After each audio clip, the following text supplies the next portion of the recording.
Hello everyone, I am Sonika और मैं आप सभी का स्वागत करती हूँ यूजीसी नेट आरडब्ल्यूए प्लेटफॉर्म पर। जो आज का हमारा वीडियो रहने वाला है, जैसा आप पीछे देख सकते हैं, how to make research proposal. अभी आपका एग्ज़ाम हो चुका है, बहुत जल्द रिजल्ट आ जाएगा। मैं उम्मीद करती हूँ आप सब लोग अच्छा परफॉर्म करेंगे अपने एग्ज़ाम में और सब नेट जीआरएफ कुछ ना कुछ ज़रूर क्रैक करेंगे। बट रिज़ल्ट के बाद जब आपका नेट या जीआरएफ क्वालिफाई हो जाता है तो सबके माइंड में क्वेश्चन आता है कि अब क्या, आगे आगे क्या करना है। तो आगे क्या करना होता है, हमें आगे एडमिशन चाहिए अपने पीएचडी में। और मैं आपकी जानकारी के लिए बता दूं कि पीएचडी में एडमिशन लेने से पहले आपको क्या करना होता है, आपको अपना रिसर्च प्रपोजल प्रिपेयर करना होता है। होता क्या है कि बच्चों को कोई जानकारी नहीं होती कि रिसर्च प्रपोजल है क्या, और अगर ठीक है हमें बनाना भी है तो कहाँ से स्टार्ट करें, कैसे बहुत कम टाइम में हम लोग बना लें, क्योंकि रिज़ल्ट आने के बाद कुछ ही टाइम में एडमिशन्स शुरू हो जाते हैं और बच्चा इतनी जल्दी से समझ नहीं पाता कि कहाँ से स्टार्ट करें और कैसे अपना रिसर्च प्रपोजल बना के अपने इंटरव्यूज़ में जाके अपेयर हो। तो ये सेशन हमारा आपकी हेल्प के लिए है, ताकि आप लोग पता कर सकें कि रिसर्च प्रपोजल है क्या और उसको कैसे प्रिपेयर करना है। हम लोग स्टेप वाइज जो भी चीज़ें हैं डिटेल में एक्सप्लेन करेंगे। पहले आप जान लें कि रिसर्च प्रपोजल जो है वो एक, अगर हम लेमन लैंग्वेज में बोलें, आपको अपने रिसर्च प्रपोजल के थ्रू बताना है कि आपने अपने आसपास कोई पर्टिकुलर प्रॉब्लम को नोटिस किया है और अब आपके पास कोई स्मार्ट प्लान या फिर कुछ आइडियाज़ हैं कि आप उस प्रॉब्लम को सॉल्व कर सकते हैं। लेकिन ये आपको बहुत ऐसे जाके नहीं बोलना होता, उसके लिए ये रिसर्च प्रपोजल जैसी चीज़ बनी है जहाँ पे आप उसको फॉर्मल तरीके से एक्सप्लेन करेंगे कि क्या आपने देखा है, क्या आपने जो स्टडीज़ करी हैं वहाँ पे क्या गैप आपने फाइंड आउट करे हैं, क्या इश्यूज़ हैं, क्या प्रॉब्लम्स हैं और आप उनका सॉल्यूशन कैसे लेके आने वाले हैं। तो जो रिसर्च प्रपोजल है, आप यहाँ पे पढ़ सकते हैं, research proposal is not just a hurdle to jump over, it is the blueprint for your entire project. आपको करना क्या है, आपको ये नहीं कंसिडर करना कि हमें रिसर्च प्रपोजल बनाना है ताकि हम पीएचडी में एडमिशन ले सकें। जी नहीं, आपका जो रिसर्च प्रपोजल है वही डिसाइड करेगा कि आने वाले 4-5 साल जो भी आप अपने पीएचडी में देने वाले हैं, आप किस पर्टिकुलर प्रोजेक्ट पे काम करने वाले हैं। तो ये कोई एक ऐसी चीज़ नहीं है जो रैंडमली आप कहीं से उठा के और अपना एडमिशन ले ले और वहीं पे ख़त्म हो जाती है। तो आपको अपना ब्लूप्रिंट तैयार करना है कि कौन सी ऐसी समस्या है, कौन सी ऐसी प्रॉब्लम है जिसको लेके आप अपने 4-5 साल आगे के काम करने वाले हैं। तो इसको कोई प्रॉब्लम ना मान के आपको क्या समझना है कि ये एक ब्लूप्रिंट है, पूरा ब्लूप्रिंट है आपके आने वाले जो 4-5 साल रहने वाले हैं, जिस पे आपको काम करना है। उसके बाद है a proposal must answer 3 questions. जो भी आपका प्रपोजल रहने वाला है, आपको उसमें 3 चीज़ों को आंसर करना है। पहला क्या है, आप क्या कर रहे हैं, आपने क्या टॉपिक उठाया है, क्या आपका टाइटल है रिसर्च प्रपोजल का, कौन सी ऐसी समस्या थी जिसका आप समाधान लेके आने वाले हैं। अब समस्याएं जो हैं वो आपके अपने सब्जेक्ट के अकॉर्डिंग वरी कर सकती हैं। अगर आप इकोनॉमिक्स के स्टूडेंट्स हैं तो आप इकोनॉमिक्स से रिलेटेड अपनी कोई समस्या देखेंगे, और अगर आप किसी और स्ट्रीम के स्टूडेंट हैं तो आप उस पर्टिकुलर फील्ड में जो भी समस्याएं चल रही हैं या जो भी रिसर्च गैप हैं वहाँ पे अपना काम करेंगे।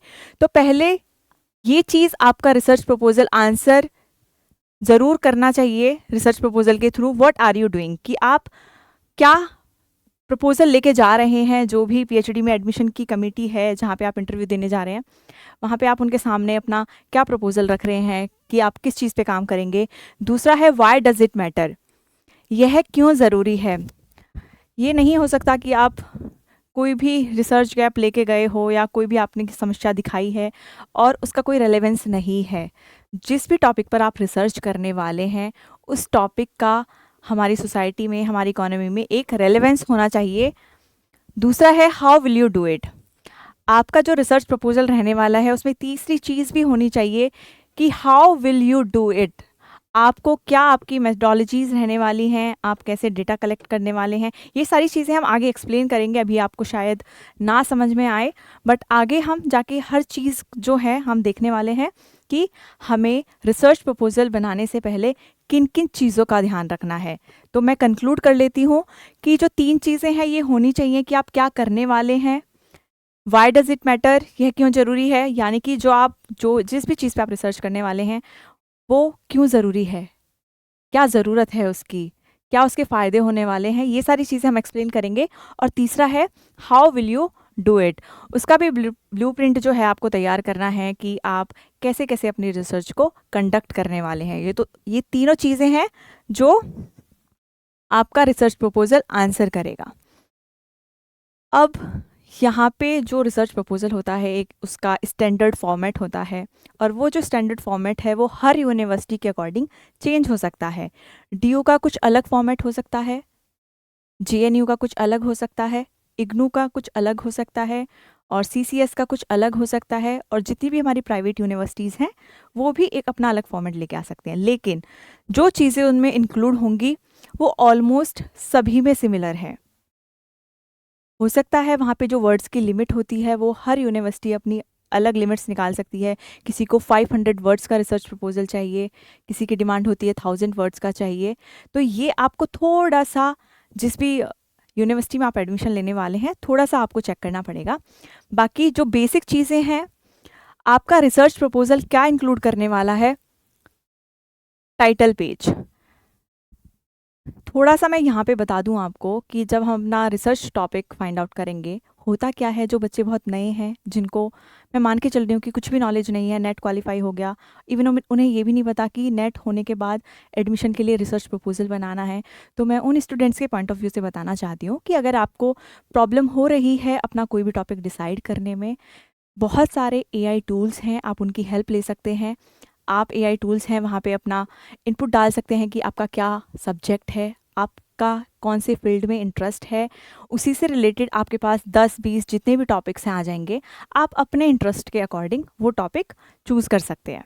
तो पहले आपको क्या करना है, अपना एक ब्रॉड एरिया डिसाइड करना है। मान के चलो आपका सब्जेक्ट इकोनॉमिक्स है, तो आप डिसाइड करोगे कि माइक्रो से रिलेटेड किसी टॉपिक पे रिसर्च करनी है, या मैक्रो या इंडियन इकोनॉमी से कोई भी टॉपिक आप उठाने वाले हो, पोवर्टी, इनइक्वालिटी, अनएम्प्लॉयमेंट, कोई भी, या अगर आपका कोई और सब्जेक्ट है तो वहाँ का कोई भी ब्रॉड एरिया। ब्रॉड एरिया आपका अपने इंटरेस्ट के अकॉर्डिंग होना चाहिए, पर अपने ही सब्जेक्ट का होना चाहिए, ये बहुत ज़रूरी है।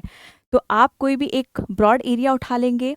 उसके बाद क्या करना है आपको, मान के चलो आपने इंडियन इकोनॉमी ले लिया, इंडियन इकोनॉमी आपका ब्रॉड एरिया हो गया। आपने सोचा कि टॉपिक हम पॉवर्टी ले लेते हैं, ठीक है, वो आपका टॉपिक हो गया। अब और नैरो डाउन आपको करना है अपने थॉट्स को कि पॉवर्टी में क्या रिसर्च करोगे आप। तो अब आपको डिसाइड करना है, आप एआई टूल्स की हेल्प ले सकते हो, और भी बहुत सारी चीज़ें हैं जिनकी आप हेल्प लेके बहुत नैरो डाउन करके अपना जो टॉपिक है वो डिसाइड कर सकते हैं। यहाँ पे आप एग्जाम्पल ले लो कि अगर चलो आपको पॉवर्टी पे काम करना है, कि कुछ हमें ऐसा करना है कि पॉवर्टी जो है कम हो जाए, या जो पॉलिसीज़ हैं आप उनका इम्प्लीकेशंस देखना चाह रहे हो कि अगर कोई पॉलिसीज़ हैं पॉवर्टी को सॉर्ट आउट करने के लिए, उस प्रॉब्लम को सॉल्व करने के लिए, वो कैसे काम कर रही हैं, उनका मैकेनिज़्म कैसा चल रहा है, वो ग्राउंड रूट तक पहुंच भी रही हैं या नहीं रही हैं।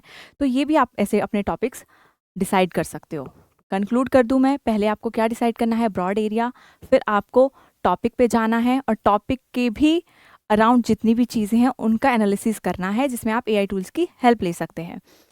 उसके बाद एब्स्ट्रैक्ट, मैं आपको सजेस्ट करूंगी कि जो एब्स्ट्रैक्ट होता है ये आप पूरा रिसर्च प्रपोजल बनने के बाद में अगर बनाएंगे तो बेनिफिशियल होगा। क्योंकि एब्स्ट्रैक्ट में क्या होना है, एब्स्ट्रैक्ट में आपको एक तरीके से समराइज़ करना है आपने पूरे रिसर्च प्रपोजल को, कि क्या आपका टॉपिक था, क्या आपने चीज़ वहाँ पे नोटिस करी कि जहाँ पे रिसर्च होनी चाहिए थी, जहाँ पे गैप था, कैसे आप उसको कंडक्ट करने वाले हो, क्या उसका टाइमलाइन रहने वाला है, और उसका रिलेवेंस जो सबसे ज़्यादा ज़रूरी है कि उसका क्या रिलेवेंस आगे रहेगा। तो ये आप बात के लिए छोड़ सकते हो, बट यहाँ जो सीक्वेंस है वो यही है। पहले आपका क्या आएगा, टाइटल पेज। आपको टाइटल पेज बनाना है, जो भी आपने अपना टॉपिक डिसाइड करा है वो टाइटल वहाँ पे लिखना है। जो भी आप यूनिवर्सिटीज़ में एडमिशन लेना चाहते हैं वहाँ के आप लोगो लगा सकते हैं, अपना नाम आपको लिखना पड़ेगा। जो पर्टिकुलर आपका सुपरवाइज़र है जिसके अंडर आप अपना पीएचडी करना चाह रहे हैं वहाँ पे उनका नेम मेंशन कराना पड़ेगा। तो ये हो गया हमारा टाइटल पेज। एब्स्ट्रैक्ट का मैंने आपको बता दिया कि उसमें सब कुछ समराइज़ करना होता है, तो ये वाला पोर्शन आप लास्ट में करेंगे तो बेटर रहेगा। उसके बाद इंट्रोडक्शन, जो भी आपने अपना टॉपिक डिसाइड करा था किसी भी हेल्प से, हम उसके लिए एक डिटेल वीडियो लेके आएंगे। हर पर्टिकुलर सेगमेंट के लिए अलग से एक वीडियो हम लेके आएंगे। अभी ओवरऑल जो है आपको समझाने के लिए है कि करना क्या है रिसर्च प्रपोजल में। एटलीस्ट आपको एक ओवरव्यू होना चाहिए, बेसिक नॉलेज होनी चाहिए।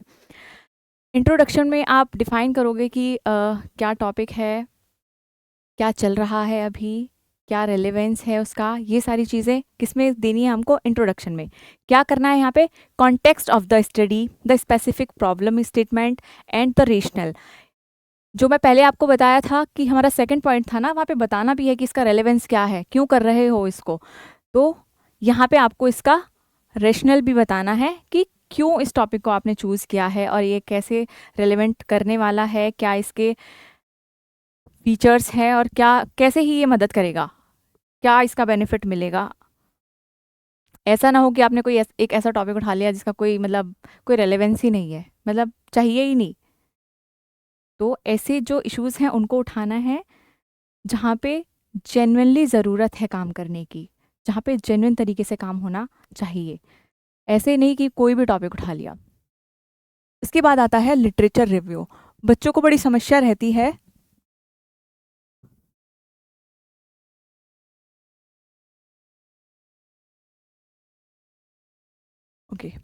Literature review. बच्चों को बड़ी समस्या रहती है कि लिटरेचर रिव्यू कहाँ से करें। तो अभी आपको ज़्यादा नॉलेज नहीं होगी और मैं चाहूँगी कि आप लोग अभी पेड चीज़ें भी ना करें कि कहीं से पैसा लेके कोई अपना पर्टिकुलर साइट से वहाँ से पेपर डाउनलोड करें। तो आप एडमिशन के पर्पज़ से अगर अपना रिसर्च प्रपोजल बना रहे हैं तो कुछ जैसे गूगल स्कॉलर है, शोध गंगा है, ऐसी कुछ वेबसाइट हैं जहाँ पे आप फ्री में पेपर डाउनलोड कर सकते हैं। अब आप बोलोगे मैडम हम तो वहाँ साइट पे जाएंगे, वहाँ तो हज़ारों की संख्या में जो पेपर हैं। तो आपको करना क्या है, जब आप सर्च वाले ऑप्शन पे जाएंगे तो आपका जो ब्रॉड एरिया है, जो आपका टॉपिक है, उनसे रिलेटेड पर्टिकुलर जो वर्ड्स हैं आप वहाँ पर डालेंगे। उन्हीं से रिलेटेड जितने पेपर्स हैं आप वहाँ से डाउनलोड कर सकते हैं या फिर वहीं पे जाके पढ़ भी सकते हैं। लिटरेचर रिव्यू करने की ज़रूरत इसलिए पड़ती है कि ऐसा ना हो जिस टॉपिक पर आप काम करना चाह रहे हैं वहाँ पे ऑलरेडी काम हो चुका हो। रिसर्च का मतलब ही होता है कि जहाँ पे सर्च हो चुका है वहाँ पे आपको उनके गैप फाइंड आउट करके वहाँ पे रिसर्च करना है। तो लिटरेचर रिव्यू करना बहुत ज़रूरी है। आपको पता चलेगा कि इस पर्टिकुलर टॉपिक से रिलेटेड कैसी कैसी रिसर्च हो चुकी हैं, किस किस एरिया में हो चुकी हैं। आप उनको अच्छे से उनकी डीप स्टडी करोगे, उनका एनालिसिस करोगे, वहाँ पे क्या है पता चलेगा आपको। वहाँ पे आप कुछ गैप्स फाइंड आउट कर पाओगे कि ठीक है ये पर्टिकुलर रिसर्च हुई है, यहाँ पे ये गैप है, यहाँ पे काम होना ज़रूरी है और मैं जो अपनी रिसर्च आगे करने वाली हूँ मैं इस गैप को फुलफ़िल करूँगी। तो उसके लिए लिटरेचर रिव्यू बहुत ज़रूरी है। तो आप मैक्सिमम 10 से 15 जो रिसर्च पेपर्स हैं वो आप गूगल स्कॉलर से या फिर शोध गंगा से, और भी बहुत सारी वेबसाइट्स हैं, वहाँ पे जाके आप डाउनलोड कर सकते हैं और उनको पढ़ के अपना लिटरेचर रिव्यू अच्छे से कर सकते हैं। उसके बाद ऑब्जेक्टिव, जो आप रिसर्च प्रपोजल बनाओगे लिटरेचर रिव्यू में आपने बता दिया ठीक है मैंने इनका रिसर्च पेपर पढ़ा, यहाँ से ये एनालिसिस हुआ है, ये कंक्लूजन निकला है, यहाँ पे ये गैप था, ये सारी चीज़ें आप किस में डालोगे, लिटरेचर रिव्यू में। उसके बाद आपने गैप भी फाइंड आउट कर लिया लिटरेचर रिव्यू करते करते। अब जो गैप आया है जिस पे आपको काम करना है वहाँ पे आप क्या देखोगे, ऑब्जेक्टिव। अब जिस गैप पे आप काम कर रहे हो वो क्या है और उसके क्या ऑब्जेक्टिव्स हैं। ऑब्जेक्टिव्स आपको डिफाइन करने पड़ेंगे, क्या उद्देश्य है जो भी आपका रिसर्च टॉपिक है। तो आपका जो ऑब्जेक्टिव है वो ब्रॉड भी हो सकता है, कोई एक बहुत बड़ा सेगमेंट है जिसको आप टारगेट कर सकते हो, या फिर the measurable steps to reach the goal. जैसे मैंने अभी एग्जांपल लिया था पुअर्टी का, एक तो आप ब्रॉड गोल मान के चलो कि मेरे को कुछ ऐसा करना है, कुछ ऐसी चीज़ आप करने वाले हो रिसर्च कि जिससे पुअर्टी जो है वो कम हो जाए। या फिर आप क्या कर सकते हो, जैसे मैंने अभी एग्जांपल लिया था कि कोई भी गवर्नमेंट पॉलिसीज़ हैं आप उनका इम्प्लीकेशंस देख सकते हो कि वो कैसे काम कर रही हैं। अगर वहाँ पे कुछ शॉर्टकमिंग्स हैं, कुछ लिमिटेशंस हैं, आप उनमें सुधार करके आप ज़्यादा बेनिफिट ले सकते हो उन पॉलिसीज़ का। तो ये किस में आ जाएगा, measurable steps to reach that goal. तो अगर हम पॉलिसीज़ पे काम कर रहे हैं, हम उनकी शॉर्टकमिंग्स को निकाल रहे हैं, उसके मैकेनिज़्म को इम्प्रूव करने के लिए अपनी रिसर्च कर रहे हैं, तो वो डायरेक्टली और इनडायरेक्टली आपका जो मेन गोल है, जो आपका ब्रॉड गोल है पॉवर्टी को कम करना, उसमें हेल्पफुल रहेगा। उसके बाद है मेथडोलॉजी। इसमें हमको देखना होता है कि जब हम रिसर्च करेंगे, जो भी हम डेटा कलेक्ट करने वाले हैं या जो भी हमारे मेथड्स हैं, पहले होगा मेथडोलॉजी में मेथड्स, कि आप कौन से मेथड्स हैं जिनको इंक्लूड करने वाले हैं। अब मेथड्स बोलोगे मैडम ये क्या है, तो जो आपके मेथड्स हैं वो क्वालिटेटिव भी हो सकते हैं और क्वांटिटेटिव भी हो सकते हैं, यानी कि गुणात्मक और मात्रात्मक भी हो सकते हैं। क्वांटिटेटिव क्या होते हैं, जिनको हम नंबर्स में मेज़र कर सकते हैं। सैम्पल ले लो, हु या फिर व्हाट इज़ बीइंग स्टडीड, किस चीज़ की स्टडी होने वाली है, कैसे टूल्स आप यूज़ करने वाले हो, सर्वे करोगे, इंटरव्यूज़ कंडक्ट करोगे, क्वेश्चनेयर बनाओगे या गूगल फॉर्म बनाओगे, जो उसमें आप डेटा कलेक्ट करने वाले हो वो क्वालिटेटिव है या क्वांटिटेटिव है। सपोज़ करो मैं अगर पॉवर्टी के लिए काम करने वाली हूँ या करना चाहती हूँ या इस फील्ड पे रिसर्च करना चाहती हूँ, तो क्वालिटेटिव क्या हो जाए, क्वांटिटेटिव पहले हम लेके चलते हैं कि मैं अगर किसी पर्टिकुलर एरिया में काम कर रही हूँ तो मैं वहाँ पे जाके लोगों से पूछूंगी कि उनका इनकम कितना है। इनकम, वो रिजल्ट जो आंसर देंगे वो किस में देंगे, नंबर की फॉर्म में देंगे। उसके बाद जो क्वेश्चनेयर होते हैं, ये हम क्वालिटेटिव वाले फॉर्मेट में भी बना सकते हैं, जिसमें हम पूछ सकते हैं कि उनकी इनकम कितनी है, हाई है, लो है, या वो मिडिल इनकम ग्रुप में आते हैं, लो इनकम ग्रुप में आते हैं, तो हम इनको क्वालिटेटिव वे में मान सकते हैं। तो पहला क्या था हमारा, टाइटल पेज बनाना है। उसके बाद एब्स्ट्रैक्ट पूरा अपना जब हम प्रिपेयर कर लेंगे, उसके बाद सारा हम खुद से स्टडी करेंगे और जो भी समराइज़ करके हम निकालेंगे, जो कंक्लूड करके निकालेंगे, वो हम अपना एब्स्ट्रैक्ट में डालेंगे। बेसिकली एब्स्ट्रैक्ट वो चीज़ होती है जो आपका जितना भी आगे का काम है, जितने भी आपके आगे के पेजेस हैं, उनको कंक्लूड करके बता रहा है कि आगे आप क्या पढ़ने वाले हो। तीसरा क्या था, इंट्रोडक्शन था। उसके बाद चौथा हमने लिटरेचर रिव्यू करा, बताया मैंने कि गूगल स्कॉलर से या फिर शोधगंगा ऐसी वेबसाइट्स होती हैं जहाँ से आप पेपर डाउनलोड कर सकते हैं और उनको थॉरोली पढ़ सकते हैं, रिसर्च गैप फाइंड आउट कर सकते हैं। ये इवन लिटरेचर रिव्यू आपको पहले ही करना पड़ेगा, क्योंकि कभी कभी हमें जब टॉपिक समझ नहीं आता है कि हमें किस टॉपिक पे रिसर्च करनी है, तो लिटरेचर रिव्यू सिर्फ आपको इतना पता हो, ब्रॉड एरिया बस आपको पता हो, और आप उससे रिलेटेड अगर पेपर्स को रिव्यू करेंगे, वहाँ से भी आपको आइडियाज़ आ जाते हैं कि कहाँ पे गैप है और कहाँ पे हम काम कर सकते हैं। फिफ्थ था, ऑब्जेक्टिव्स को अपना बहुत अच्छे से डिफाइन करना पड़ेगा। मेथडोलॉजीज़ की क्वालिटेटिव है, क्वांटिटेटिव है, ये आपको डिफाइन करना पड़ेगा कि आप जो डेटा कलेक्ट करने वाले हैं वो क्वालिटेटिव रहेगा या फिर क्वांटिटेटिव रहेगा। इसके बाद है डेटा एनालिसिस। जो भी हम डेटा कलेक्ट करेंगे उसको हमें क्या करना है, उसका एनालिसिस करना है। ये हम सॉफ्टवेयर्स की हेल्प से भी कर सकते हैं, और जैसा हम पढ़ सकते हैं यहाँ पे, how you will interpret the results. आपने डेटा कलेक्ट कर लिया, अब डेटा कलेक्ट करके आपने क्या कंक्लूजन निकाला है, वो कैसे आएगा, उस डेटा का एनालिसिस करके। इस तरह से यहाँ पे कुछ सॉफ्टवेयर्स होते हैं जैसे SPSS और एक्सेल के थ्रू थीमेटिक कोडिंग, ये सारी चीज़ें हैं जिनकी हेल्प से हम लोग क्या कर सकते हैं, अपने डेटा का एनालिसिस कर सकते हैं और एक तरीके से कंक्लूड कर सकते हैं कि जो भी हमने डेटा कलेक्ट करा है वहाँ से क्या आउटकम्स आए हैं, जो हमारा ऑब्जेक्टिव था, जो हमारा क्वेश्चंस थे रिसर्च के, वो उसके फेवर में आए हैं या फिर अपोजिशन में आए हैं। उसके बाद एथिकल इश्यूज़, यहाँ पे हमें कुछ चीज़ों का ध्यान देना पड़ता है। एथिकल इश्यूज़, एथिकल वाला मैं दो कंसेप्ट्स भी मैं आपको बता सकती हूँ। जैसे हम लिटरेचर रिव्यू कर रहे थे, तो हमें करना क्या होता है, जब हम किसी भी पेपर को पढ़ते हैं हमको मेंशन करना होता है कि हमने यहाँ से पेपर पढ़े हैं। वो आप किसी भी फॉर्मेट में कर सकते हो, जैसे यहाँ पे है APA, हार्वर्ड, इन सब की इन फॉर्मेट में हम लोगों को क्या करना होता है, ऑथर्स या उनके पेपर, उनकी सारी चीज़ों को मेंशन करना होता है कि आपने कहाँ से लिटरेचर रिव्यू करा है। एक तरीके से उनको क्रेडिट देना होता है। आप कोई भी चीज़ें लिख के और उसको अपना नहीं बता सकते हैं। तो अगर आप ऐसा कर रहे हैं तो आप इस चीज़ को फॉलो नहीं कर रहे हैं। तो यहाँ पे एथिकल इश्यूज़ होते हैं जिनको आपको कंसिडर करना पड़ता है। दूसरा चीज़ हम जो दूसरा कंसेप्ट मैं आपको बता रही थी, एक हो गया लिटरेचर रिव्यू की एक एथिक वाली चीज़ होती है कि आप जो भी चीज़ें करोगे वो आपको मेंशन करना पड़ेगा। आपको नीचे बिब्लियोग्राफी जो होगी वहाँ पे अपना सब कुछ बताना पड़ेगा। और दूसरा था, जब हम डेटा कलेक्ट करते हैं, हो सकता है कि हमारा डेटा जो कलेक्ट कर रहे हैं वहाँ पर कुछ सेंसिटिव चीज़ें हम उनसे अपनी रिसर्च के लिए पूछ सकते हैं। तो ये डिग्निटी होती है, ये हमें उनका राइट है, राइट टू प्राइवेसी, कि अगर हम उनसे वो डेटा कलेक्ट कर रहे हैं, हम उसको कहीं और लीक ना करें। तो ऐसी चीज़ें भी किस में कंसिडर होंगी, एथिकल इश्यूज़ में। उसके बाद टाइमलाइन, जब हम अपना रिसर्च प्रपोजल बना रहे हैं तो हमको अपना टाइमलाइन भी दिखाना होता है कि कितने टाइम में हम लोग अपनी रिसर्च को पूरा कर लेंगे। ऐसा ना हो कि आपने कोई एक ऐसा टॉपिक ले लिया कि बस वो चलता ही रहेगा, उसका कोई टाइम पीरियड नहीं है कि कब तक वो ख़त्म हो पाएगा। तो हमें ये फिजिबिलिटी भी देखनी है कि जिस टॉपिक पे हम अपनी रिसर्च कर रहे हैं वो क्या उसका रेलेवेंस है, क्या वो टॉपिक है, कैसे हम उसको करेंगे और कितने टाइम पीरियड में करेंगे। और तीसरा है कि वो डुएबल है भी या नहीं। तो ये सारी चीज़ें हमें दिखानी है। और 10th है बिब्लियोग्राफी।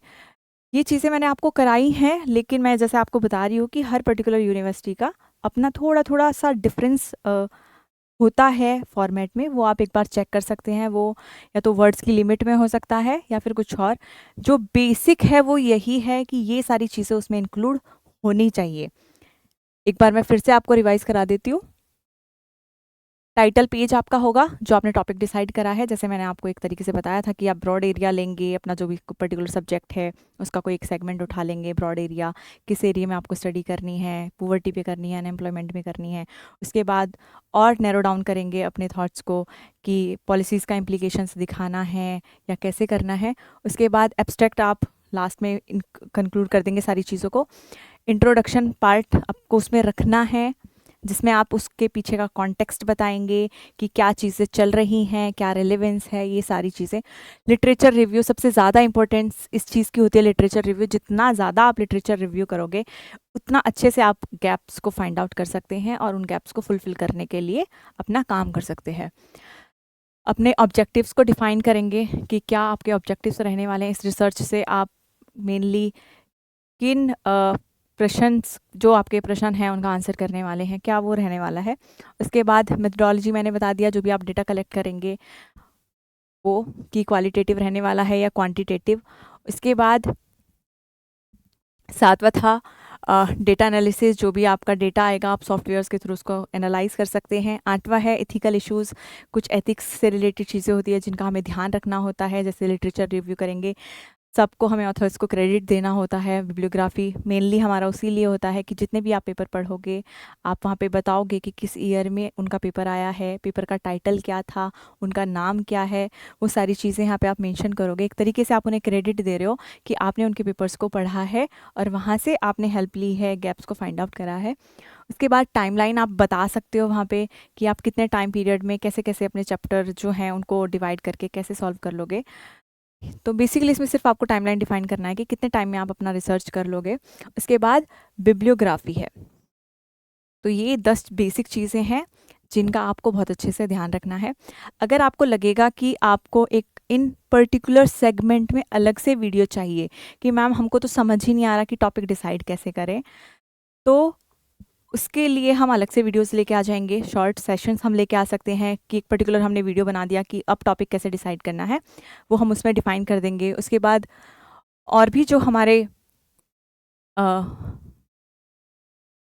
ये तो बेसिक है, ये तो आप आराम से कर लोगे। उसके बाद लिटरेचर रिव्यू के लिए हम अलग से वीडियो लेके आ सकते हैं। आप कमेंट सेक्शन में बताना हमें कि अगर आपको नहीं समझ में आता है लिटरेचर रिव्यू कैसे करना है। वैसे मैंने आपको बता दिया कि हम गूगल स्कॉलर, शोधगंगा, ऐसी बहुत सारी वेबसाइट हैं जहाँ से हम अपने पेपर्स को डाउनलोड करके उनका एनालिसिस कर सकते हैं। उसके बाद ऑब्जेक्टिव्स को कैसे डिफाइन करना है, मेथडोलॉजी का कैसे, जो हमारी कार्य प्रणाली है उसको कैसे डिसाइड करना है, कैसे डेटा एनालिसिस कैसे होगा, एथिकल इश्यूज़, टाइमलाइन, बिब्लियोग्राफी, इसके भी फॉर्मेट्स होते हैं। ये क्या होता है, a list of all cited sources in a standard format.